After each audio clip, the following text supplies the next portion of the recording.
First story is titled, Am I the a-hole for not forgiving my uncle for telling me that I'm a product of an affair?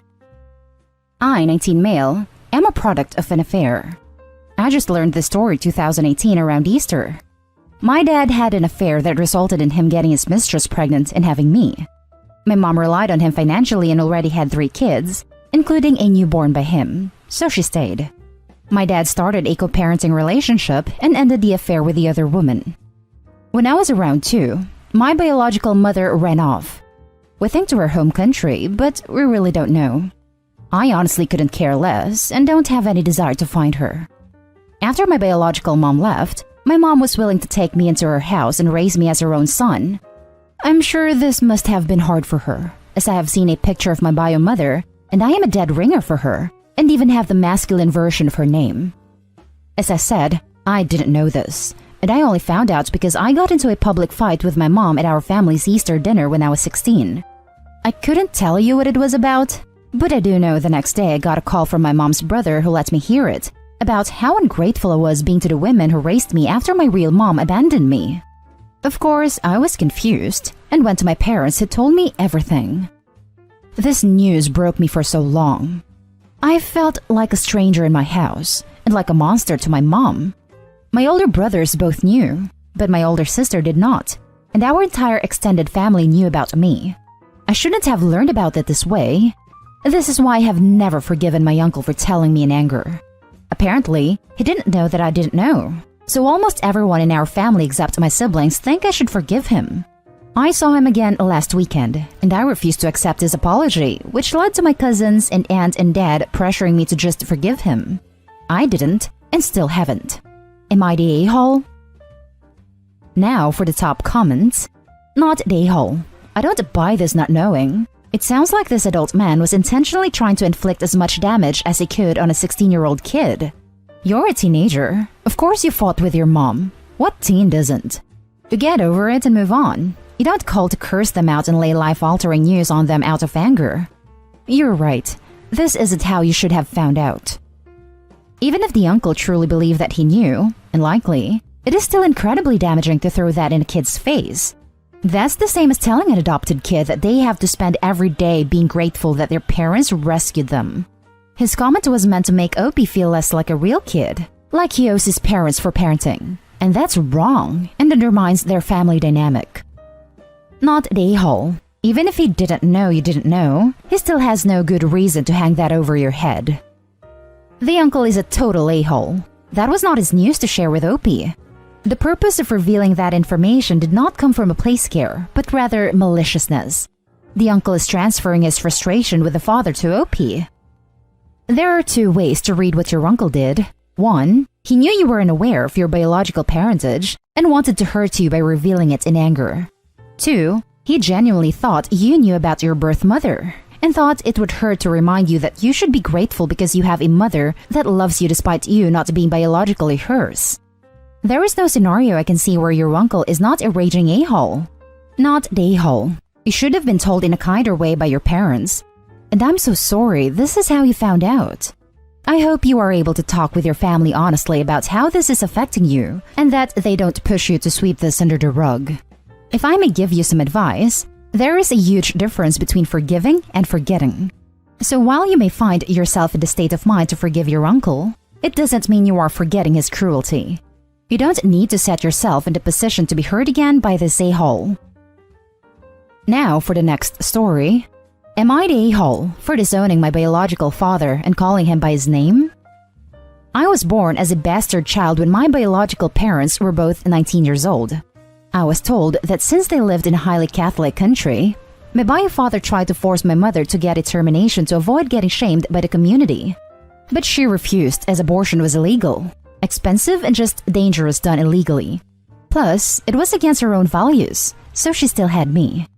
As a toddler, my mother and bio father lived together for a year before she moved out with me. He did not work, helped my mother with chores, saw other women, only spent his money on alcohol, and even forgot to feed me at times. Which made my grandparents and aunt furious, and told mother to live with them instead. She was fortunate that they were willing to forgive her and accept me despite their religion. My grandfather on my bio father's side would often give us extra rice, meat, milk and diapers because he felt guilty that his son didn't take care of me or mother. When I was 4 years old, my mother started to date a new guy and eventually they got married. He lived in another country, so she moved with me to his place. He adopted me. To me, he is my father. Even though we are not biologically related, he is still my dear father and no one can say otherwise. Fast forward to when I turned 14 and traveled to meet my relatives for the first time after moving away. Everyone was excited, and then I met him, my bio father, who I now called by his name, Jay. Wanted us to meet and talk alone, which I was shocked by because in all those years I've been away, he has never contacted me in any way until now. No good wishes or happy birthdays. I basically saw him as a stranger. We went behind the house and just sat there in silence. He was obviously drunk since he reeked of alcohol. He then started to apologize to me and told me that he loved me. I was kind of uncomfortable with the situation since I didn't know what to say because he was a stranger to me, but I figured he probably regretted his past actions. He repeated his apology some more while patting my back, and then suddenly put his hand on my butt and thigh. I don't know if I overreacted, but I stood up and ran away from him and told my relatives that I did not want to see him again. I did not know if he groped me on purpose or not, so I did not tell my relatives, but I was still scared of him. Doubled with my knowledge of his past, as well as disappointed that he was drunk for the first time meeting me in over 12 years. I just feel uncomfortable to call him dad because I do not love him. He wasn't in mine or my mother's life, and the time he did not act like a father. Now he tries to contact me every few months with a happy birthday my baby girl or more apologies, but I do not want to see him. Not the a-hole. It takes more than genetics to be a father. He wasn't there to raise you. Therefore, he is not your father. After 14 years, to be drunk and try to violate you is just disgusting. Don't ever see him again. Where does he get off calling Opie by an endearing pet name like baby girl when he did nothing to deserve such honor? He is essentially a stranger. I would go ahead and block him from any social media platform. A family member should have supervised the meeting when Opie was 14, especially if the father was visibly drunk. I hope everyone knows that his lack of action, ignoring you for years, and his disgusting actions, unwanted touching, are the reasons Opie disowned their father. To me, he is my father. Even though we are not biologically related, he is still my dear father, and no one can say otherwise. A dad is what you said above, the person you call dad, not the person who calls himself dad. Not the a-hole. Being a family is a privilege, not a right. What on earth? OMG, so sorry this person is this way. I'm so glad you guys got away and found a good dad in life. This person, who happens to be biologically your dad, is not a good person. He lacks morals and is a predator. Sorry. Not the a-hole. He's the one who is less and whose life is sad. The next story is titled, Am I the a-hole for telling our son that if he drops out of school, he has 6 months to move out? This evening, my husband, 42 male, and I, 40 female, got into an argument with our 17-year-old son. He told us at dinner that he needs our signatures to drop out of school. We know that he has been struggling since remote learning started last year. We have worked closely with the school to develop an individualized education program, and he goes to therapy 3 times per week. His school has implemented everything that his therapist recommended, including reduced assignments, more time on tests, and frequent breaks during lectures. I have even cut my hours down to part-time at work, so that I can be home to help him when needed. He told us that if we won't sign the paperwork that as soon as he turns 18 in May, he will sign the forms himself and drop out. My husband asked what plans he had if he were to drop out, such as work, living situation, and transportation, and he said he was going to stay here so he wouldn't have to worry about any of that. We both told him that if he dropped out of school, that he would not be living here, that he would have 6 months in which he would need to find a job, a place to live, and his own transportation to get back and forth from work. We told him that if he is going to make the adult decision to discontinue his education, that he would need to be able to support himself, because we would not be doing that. My husband, a mason, knows several people who are looking for apprentices in HVAC and as an electrician, but our son says he doesn't want to do that kind of work. He says he wants to make his living as an influencer because he can't work for other people. We told our son that our decision stands, that at this time he has three choices: graduate and get a job/go to college, graduate and work a trade, or leave. Our son called us both stupid a-holes and told us we don't understand that he doesn't want to work like dad. Am I the a-hole for telling our son that if he drops out of school, he has 6 months to move out? Now for the top comments. Not the a-hole. It seems like you and your husband have been very diligent in working with his therapist at his school to get him the services he needs. I encourage you to call his therapist and let them know that he is talking about dropping out of school. If there is anything that can be done to prevent him from dropping out, that will be for his benefit. I get that he thinks his influencer lifestyle is glamorous, but it is not sustainable. And if he doesn't want to do college, the trades are awesome. They are hard work and the pay is garbage as an apprentice, but it will pay off. My husband is a master electrician and makes more than me with 2 college degrees. If your son does decide to drop out, 6 months is more than enough time to get his ducks in a row. Stand firm and do not back down. Agreed, stand firm. Natural consequences are the best life lessons, not the a-hole. Not the a-hole. And if we wanted to work physically demanding jobs all the time, they wouldn't have to pay us. Oh, and rolling on the floor laughing my ass off. Making his living as an influencer? Lol lol lol lol. Same, laughing my freaking ass off.